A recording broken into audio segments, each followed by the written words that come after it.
Hello students, good morning. आज video में हम चैप्टर 10 मेंस्ट्रुएशन का जो एक्सरसाइज 10.3 है वो स्टार्ट करेंगे।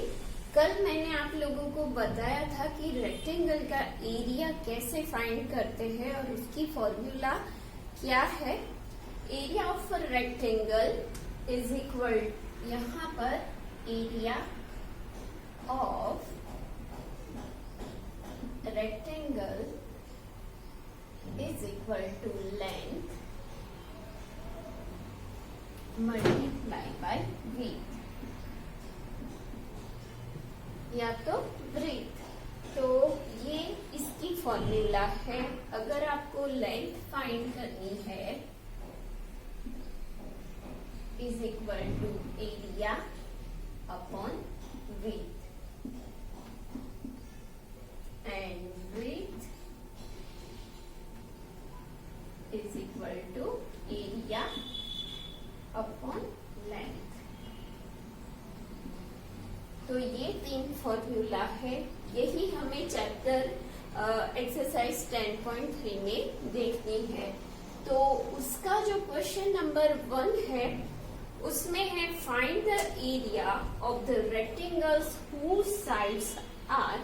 यहाँ पर जो भी है रेक्टेंगल शेप है और उसकी जो साइड्स है उसकी मेजरमेंट यहाँ पर अलग अलग दी है, उसके हिसाब से हमें एरिया फाइंड करना है। तो जो आपका ए है उसमें है 3 सेंटीमीटर एंड 4 सेंटीमीटर। तो आप L is equal to 3 centimetre and width is equal to 4 centimetre लोगे। तो एरिया कैसे फाइंड करोगे? Area of rectangle is equal to L into W is equal to L कितना है आपका 3 centimetre multiply by 4 centimetre is equal to क्या होगा 3 4 जा 12 और सेंटीमीटर इंटू सेंटीमीटर होगा तो क्या होगा सेंटीमीटर स्क्वायर। तो जो आपका यूनिट है मतलब कि एरिया है वो हमें स्क्वायर में मिलेगा। तो यहाँ पर आप ऐसे सेंटीमीटर स्क्वायर या तो 12 स्क्वायर सेंटीमीटर ये होगा इसका यूनिट। जब हम एरिया फाइंड करते हैं तो जो यूनिट यहाँ होता है वो उसकी भी मल्टीप्लिकेशन होती है। हम लोग ने पेरीमीटर में क्या करते थे 3 + 4 और बाहर सेंटीमीटर को निकाल देते थे तो 7 सेंटीमीटर आता था, लेकिन एरिया उसका यूनिट क्या होगा स्क्वायर सेंटीमीटर। मैंने आगे आपको इंट्रोडक्शन में बताया था अगर वो यूनिट में आपको दिया जाता है तो आप स्क्वायर यूनिट कहते हैं, सेंटीमीटर में है तो आप स्क्वायर सेंटीमीटर, मीटर में है तो स्क्वायर मीटर आएगा। एरिया का जो यूनिट है ऑलवेज स्क्वायर में आएगा। तो ये हो गया ए। अब यहाँ पर बी और सी उसमें भी कुछ नया नहीं है, इसमें भी कुछ नया नहीं है। तो भी मैं दोनों अलग अलग यहाँ पर यूनिट आपको दिया है, यहाँ मीटर है और यहाँ सेंटीमीटर है, इसीलिए मैं आपको कराऊंगी। लेकिन बी और सी जो आपका वो होमवर्क है question number 1 B and C in homework. तो अब हम लोग बी पर आएंगे। बी में क्या दिया है 2 मीटर एंड 70 सेंटीमीटर। सपोज जो एल है वो 2 मीटर है एंड विड्थ 70 सेंटीमीटर है। आप इसको मीटर में कन्वर्ट करो या तो इसको सेंटीमीटर में कन्वर्ट करो। हमें पता है जब हम बड़े से छोटे में जाते हैं यूनिट में तो मल्टीप्लिकेशन करते हैं, लेकिन छोटे से जब बड़े यूनिट में जाते हैं तो डिवीजन करते हैं। तो हम यहाँ पर इसका क्या करेंगे, L is equal to 2 meter and W is equal to 70 centimeter is equal to 70 upon 100 is equal to 0.70 metre हो जाएगा हमारा। तो यहाँ 1 centimetre 1 metre is equal to 100 centimetre. तो हमें सेंटीमीटर को मीटर में कन्वर्ट करने के लिए जो भी सेंटीमीटर दिया है उसको 100 से डिवाइड करना पड़ेगा, ये रूल हमें पता है। तो अब जो हमारे पास है L और W दोनों के यूनिट सेम है, तो हम क्या करेंगे, ये भी हम लिख सकते हैं या ये सीधा भी हम लोग कर सकते हैं। तो area of a rectangle is equal to L into L meter into W metre, क्योंकि हमने यहाँ मीटर में कन्वर्ट किया है। तो L कितना है 2 मीटर मल्टीप्लाई बाय हम यहाँ 70 अपॉन 100 करेंगे, 70 अपॉन 100 मीटर। ठीक है, अब हम इसको क्या करेंगे, ऊपर नीचे एक जीरो को कट करेंगे। अगर 10 होगा तो हमें डेसिमल पॉइंट रखने में इजी होगा। अगर हम यहाँ से 2 को कट करेंगे तो 5 से हमें डिवीजन करना पड़ेगा। तो इसका हम करेंगे 2 7 14 अपॉन 10 मीटर स्क्वायर, या तो square metre is equal to इसका क्या होगा 1.4 स्क्वायर मीटर होगा ना इसका।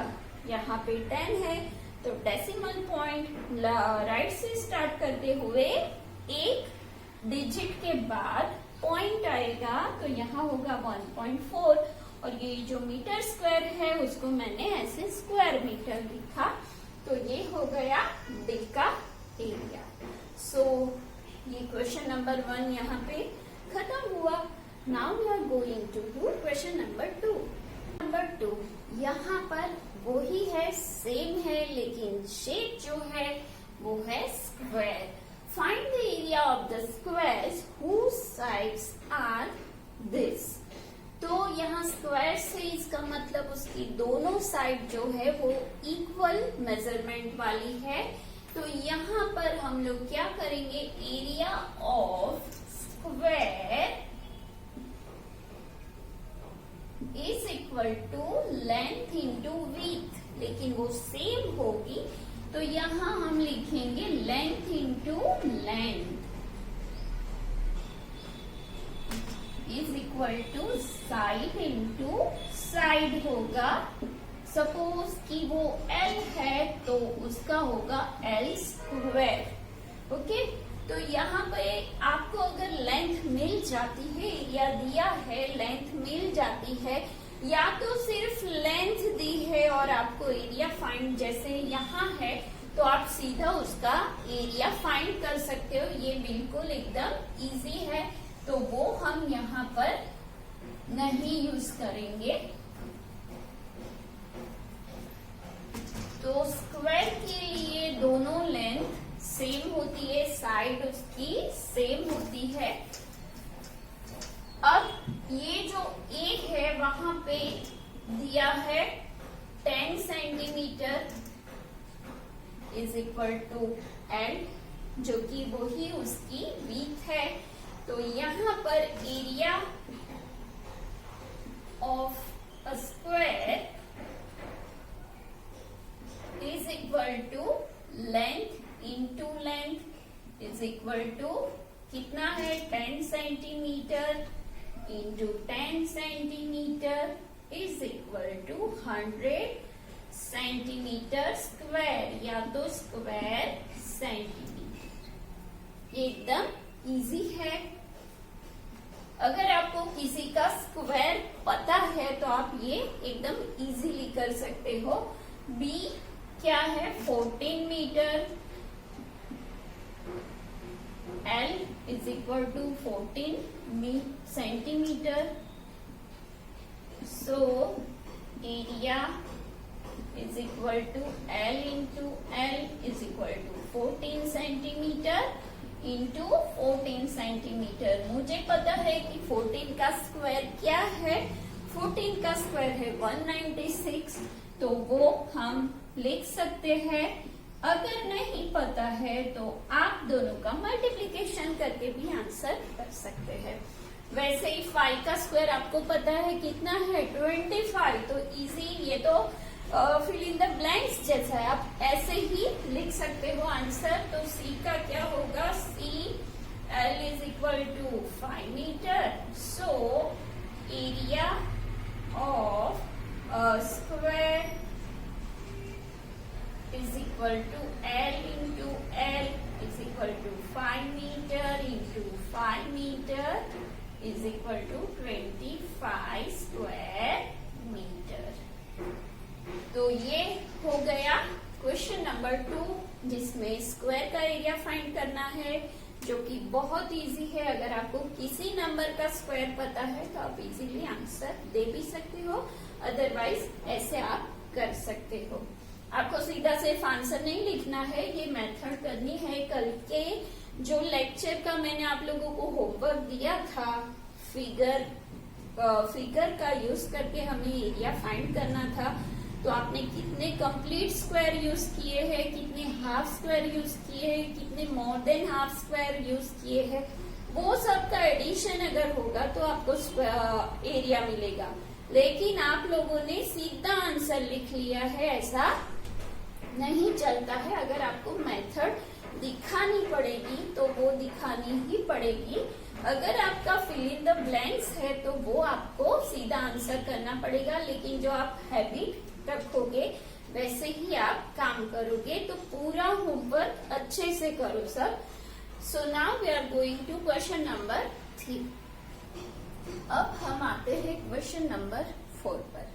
मैंने बोला कि क्वेश्चन 3 करा रही हूँ, लेकिन वो आगे जैसे कराया है वैसे ही सारे सम है. उसमें आपको 3 रेक्टेंगल के अलग अलग मेजरमेंट दिए हैं.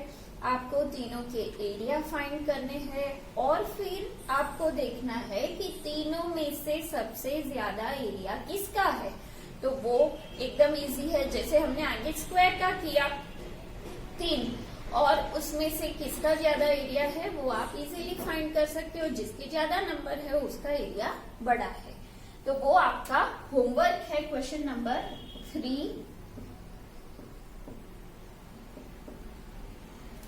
अब क्वेश्चन नंबर 4 है, the area of a rectangular garden 50 metre long is 300 square metre. एक ऐसा गार्डन जो 50 मीटर लॉन्ग है, उसका एरिया हमें दिया है 300 square metre.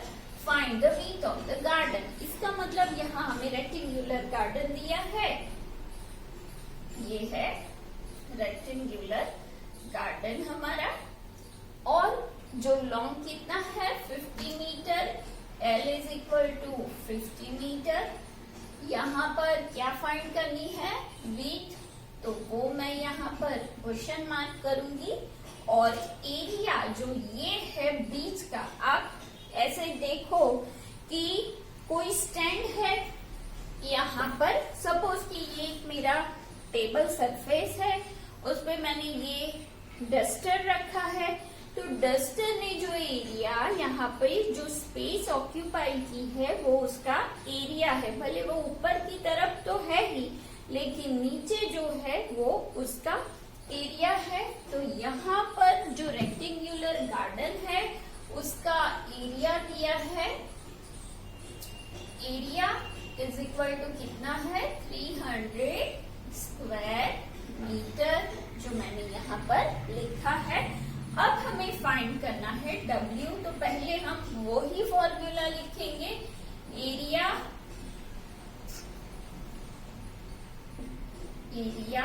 Of a rectangular garden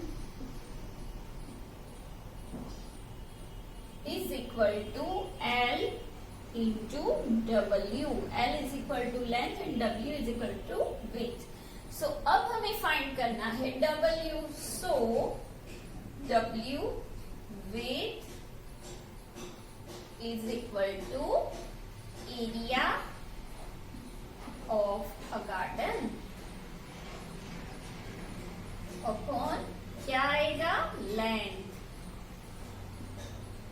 of side is equal to area कितना दिया है हमें 300 स्क्वायर मीटर 300 स्क्वायर मीटर और लेंथ कितनी है 50 मीटर तो यहाँ पे आएगा metre is equal to 0 0 cut 5 6 30 तो मिला हमें क्या 6। अभी देखो ये स्क्वायर मीटर इसका मतलब क्या है ये मीटर स्क्वायर है। अभी यहाँ से 1 मीटर कट हो जाएगा ना तो ऊपर क्या बचेगा 1 मीटर। ये मैं यूनिट कैसे आता है वो दिखा रही हूँ। तो जो विड्थ हमें चाहिए वो ऑलवेज इन किसमें आएगी एक ही साइड का मेजरमेंट है तो वो आ जाएगा यहाँ मीटर में आंसर 6 मीटर। तो आंसर जो है वो हमें यहाँ लिखना है find the width of the garden. So the width of the garden is 6 meters. ये सिर्फ समझने के लिए है लेकिन आपको ऐसे करना नहीं है। यहाँ पे स्क्वायर मीटर और यहाँ पे होगा मीटर तो ऐसे होगा क्वेश्चन नंबर 4। अब क्वेश्चन नंबर 5 पे जाएंगे। यहाँ और ज्यादा क्या करना है वो देखते हैं। वैसे यहाँ तक तो आपको पता चल गया कि एरिया फाइंड करते हैं। अगर एरिया दिया है और लेंथ फाइंड करनी है तो कैसे करते हैं, यहाँ पे भी फाइंड करनी है तो वो हम ऐसे करेंगे। अब यहाँ क्या है What is the cost of tiling a rectangular plot of land? एक जो रेक्टेंगुलर प्लॉट है लैंड का वहां पे हमें टाइलिंग करना है टाइल्स बिठानी है।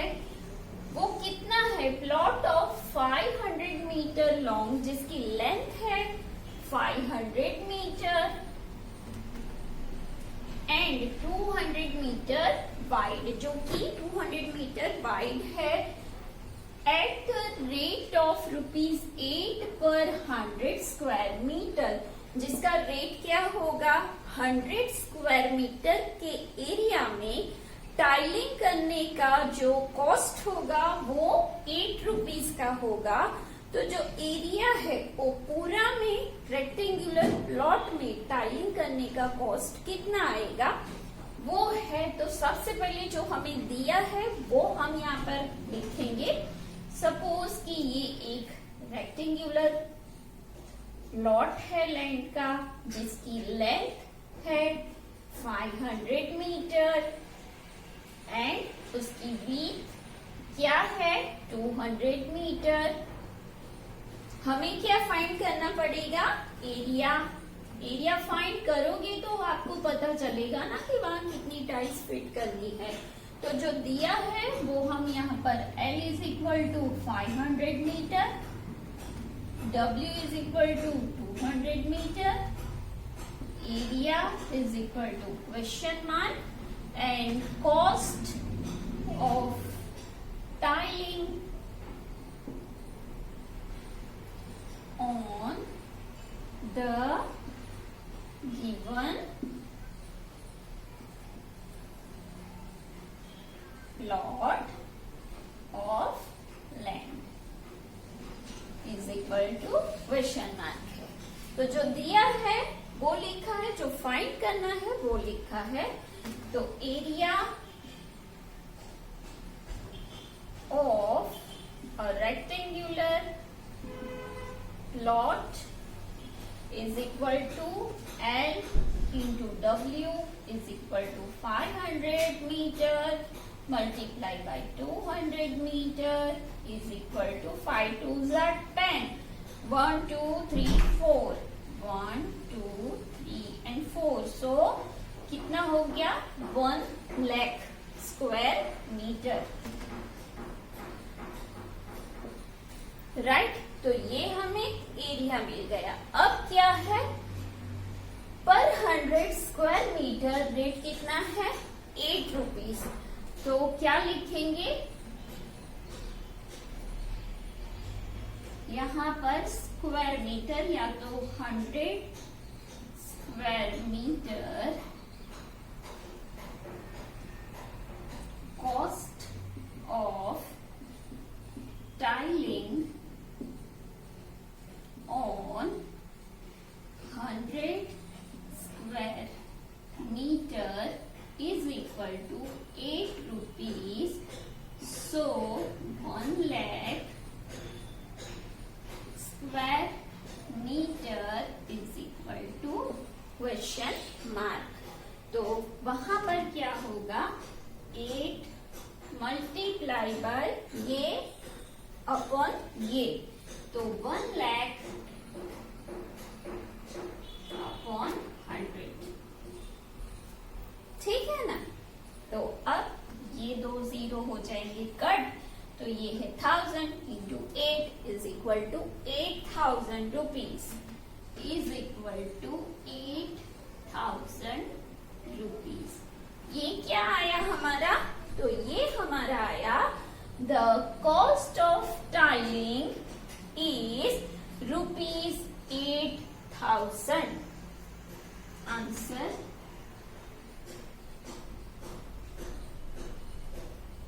cost of a given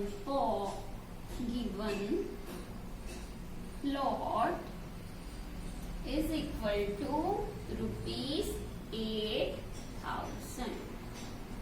तो ये जो लैंड प्लॉट है उसमें टाइलिंग करने की कॉस्ट कितनी होगी हमारी 8000 रुपीज. तो आज हम लोगों ने क्वेश्चन 1 to 5 तक किया. उसमें मैंने आपको कुछ होमवर्क भी दिया, लेकिन आपको पूरा क्वेश्चन 1 से लेके क्वेश्चन 5 तक पूरा कंप्लीट करना है. जो मैंने कराया है वो भी, और जो नहीं कराया है वो भी आपको पूरा कंप्लीट नोटबुक में करके मुझे भेजना है. अब कल जो मैंने आप लोगों को होमवर्क दिया था उसमें कोई को ऐसा प्रॉब्लम है कि फिगर जो है उसमें कैसे हमें काउंटिंग करनी है. तो लास्ट जो L और M, या तो M एंड N जो 2 फिगर है लास्ट वाली, वो कैसे करनी है वो है. तो उसमें कुछ आपको करना नहीं है. 2 जो यूनिट है उसके बीच में वो फिगर बनाई है और उसमें कुछ नया नहीं है. फिर भी मैं यहाँ आपको एक बार करके दिखाती हूँ. अब यहाँ पर मैंने 2 फिगर बनाई है. एक्सरसाइज 10.2 में जो आपको प्रॉब्लम था शायद ये M है और ये N है. मैंने एग्जैक्टली वो नहीं लिया है, अपने हिसाब से ही यहाँ पर मैंने ड्रॉ किया है. तो ऐसा नहीं है कि एक जो उसका पूरा यूनिट है उसी की फिगर हमें दी. हमें वो नहीं देखना है कि वो एक बॉक्स में है या 2 बॉक्स में.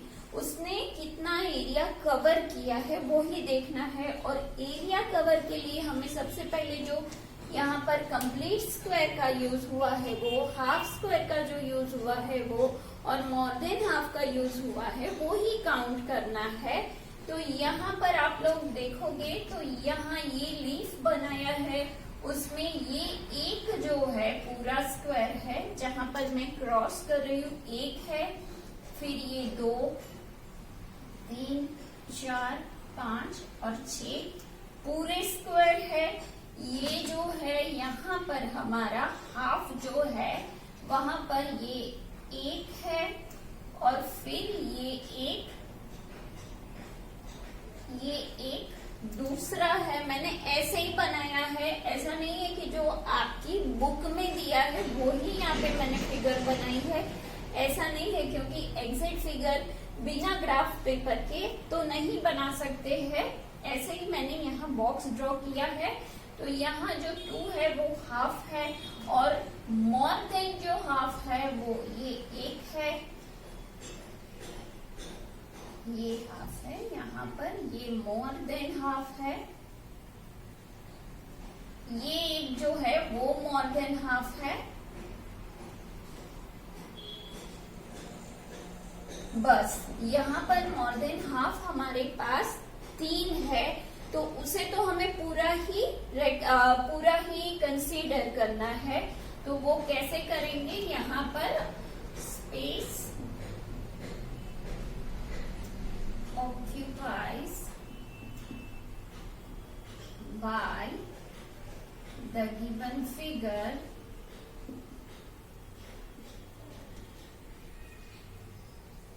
and M is equal to area of a figure is equal to complete square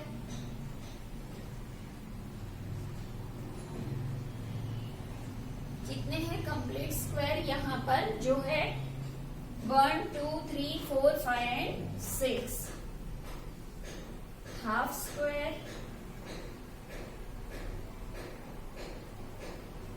कितने हैं हाफ स्क्वायर हमारे यहाँ पर 1 एंड 2, तो वो है 2 एंड मोर देन हाफ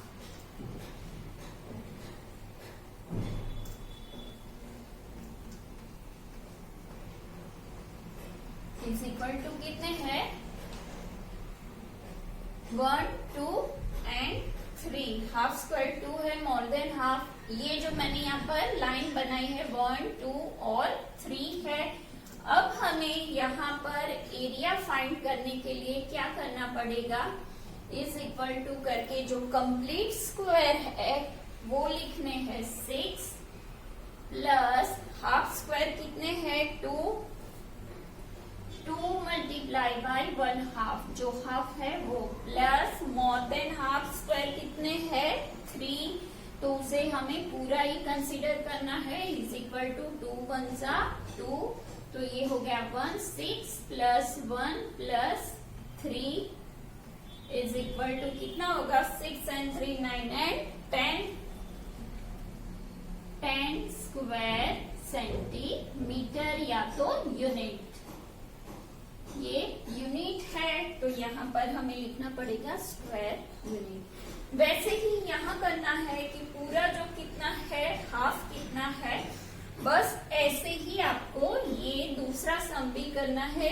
ये नहीं सोचना है कि यहाँ वो लोग ने कितने बॉक्स का यूज किया है, ये जो फिगर है वो यहाँ आती है, यहाँ यहाँ और यहाँ, तो जो कंप्लीट स्क्वायर है कितने हैं यहाँ पर 1 2 3 4 5 6 7 8 एंड 9 स्क्वायर पूरे हैं।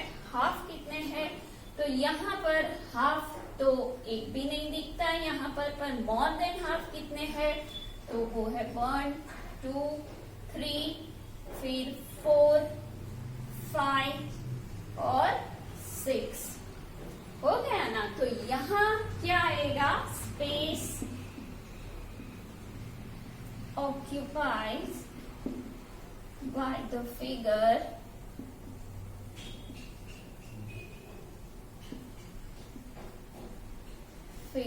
n is equal to complete square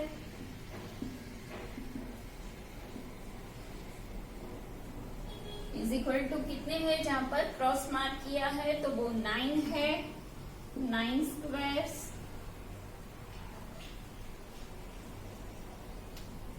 more than half कितने हैं, क्योंकि हाफ तो है नहीं, मोर देन हाफ है, मोर देन हाफ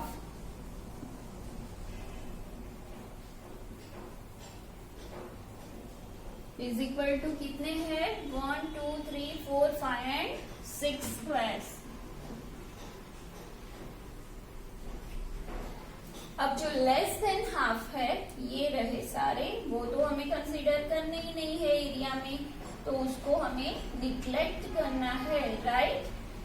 तो यहाँ पर हम लोग 6 square, so area is equal to क्या होगा, जो कंप्लीट स्क्वायर है, complete square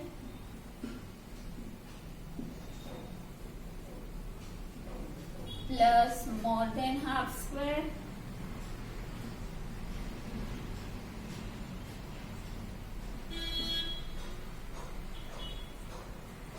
is equal to कितना होगा कंप्लीट स्क्वायर हमारे पास 9 है 9 प्लस कितना है 6 यहाँ पर होगा स्क्वायर्स तो सॉरी यहाँ पर 9 है और ये मोर देन है तो उसको पूरा लेना है तो 9 प्लस 6 कितना होगा 15 स्क्वायर यूनिट।